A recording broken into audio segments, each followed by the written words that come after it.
basically there's a good crop circle design, which is you have one ball there, and you have a larger one here, and another one there. And they draw that.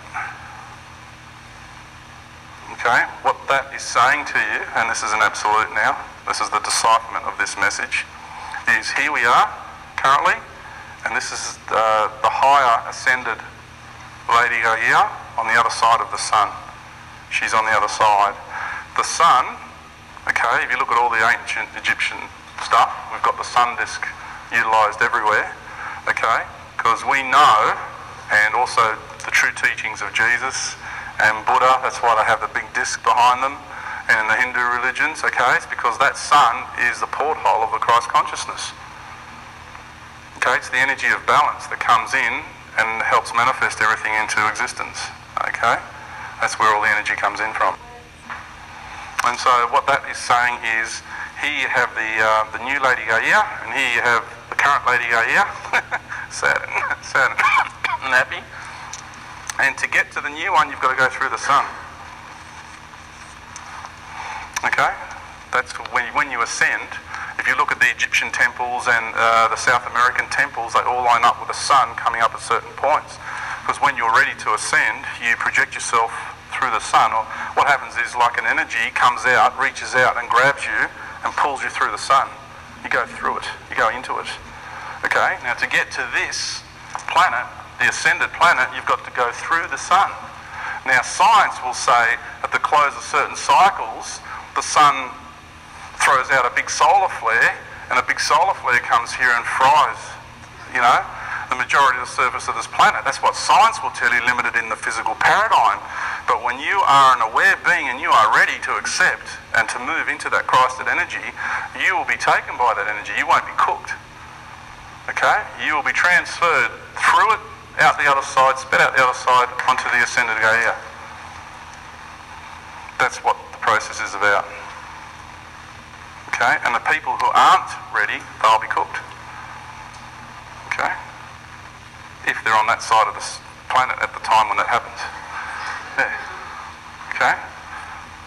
It's all about everyone's supposed to be in the right place at the right time, and this has nothing to do with fear. I mean, you know, I'm not here making all these predictions of people going, oh my God, this is, you know, all fear-based stuff. Well, it's not. It's when you understand it, you don't get scared because you understand it. There's nothing, once you understand the truth and the processes and the cycles, there's nothing to fear. It's a wondrous. It's like, you could say that March 21 of 2013 is a deadline. That's when the cycle closes. Well, it's not. For me, it's a lifeline. It's a rebirthing. So it's your mindset. It depends how you choose to look at it. Okay, folks? It's really important that you grasp that. It's how you choose to look at it. Whether you want to look at it with fear and negativity, or you choose to look at it with love and positive energies.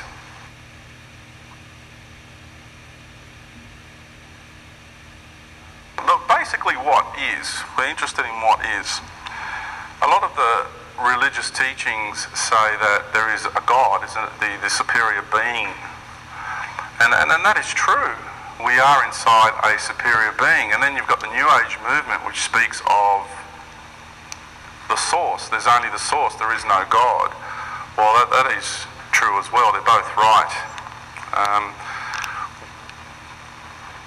In truth, what is you take science, which is a very important part. It's the nuts and bolts way of looking at things in our reality, really just the nuts and bolts of it.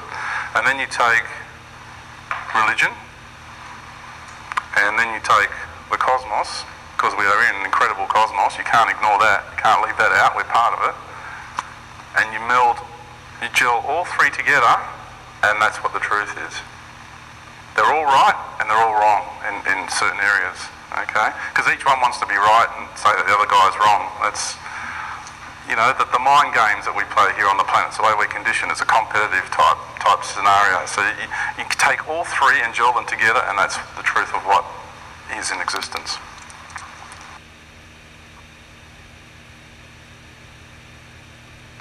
When we talk about dimensional levels, parallel realities, everything is frequency, everything is waveform. And so, for example, you can't see all the radio waves with your own eyes, can you? And you can't see infrareds and ultraviolets and those kind of frequencies, because it is beyond the visual spectrum of our eyes. Our eyes can only see a small slither of reality. They're all in the room with us. You can get a radio here and turn it on, you'll pick up the radio waves. So they're here, you can prove that they're here, you just can't see. And that's the same with extraterrestrial life. It's all out there, you just can't see it because it's just beyond the visual spectrum. And not only beyond the visual spectrum, but also beyond the spectrum of our reality, which pulsates at 144,000 cycles per second, which is the speed of light. That's the holograph. We're in a holograph that pulsates at that rate. And these other parallel dimensions and realities that we speak of lie beyond, the vast majority lie beyond that. So when you have things like science that say our paradigm of reality is really the speed of light and not much beyond that, that's its own entrapment. It's stuck. Can't go beyond those borders.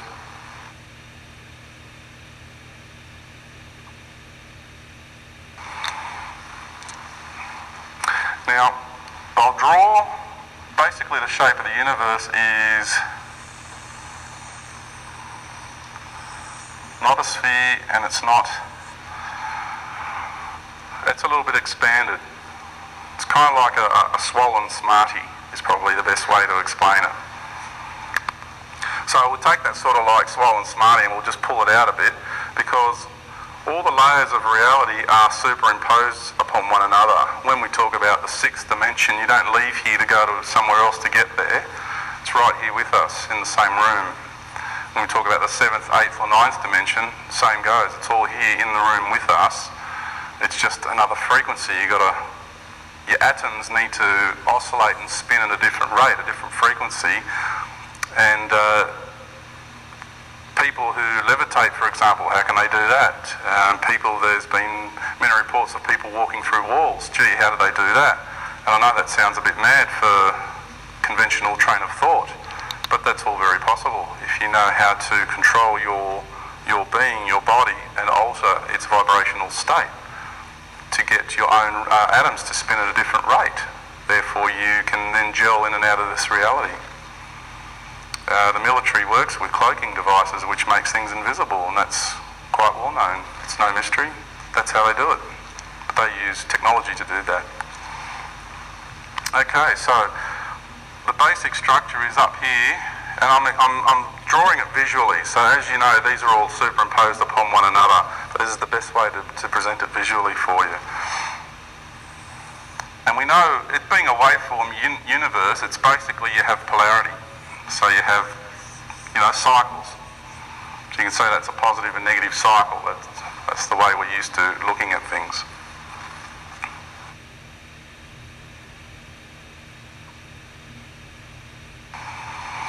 Okay, up here we have the realm outside of polarity, because you've got your two sides of polarity. So here, I suppose we could say that to be negative and that to be positive, if you like. Doesn't matter. We can call that, and you can call that the dark, and you can call that the light. Okay, that's just common terms that we use for two different expressions of energy.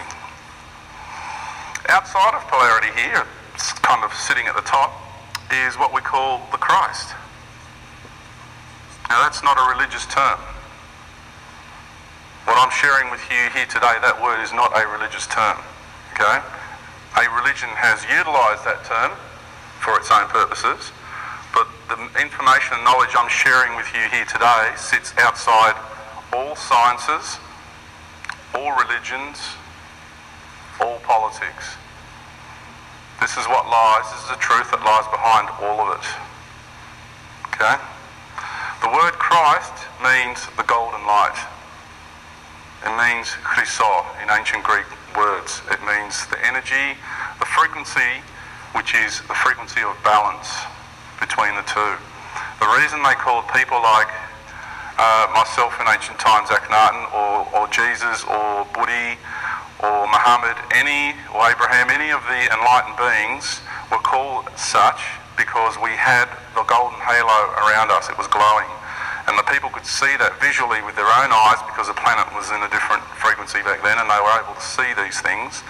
And therefore, they call these people the golden ones, or the anointed ones. That's what it represents. And that's where the word Christ comes from, Christos.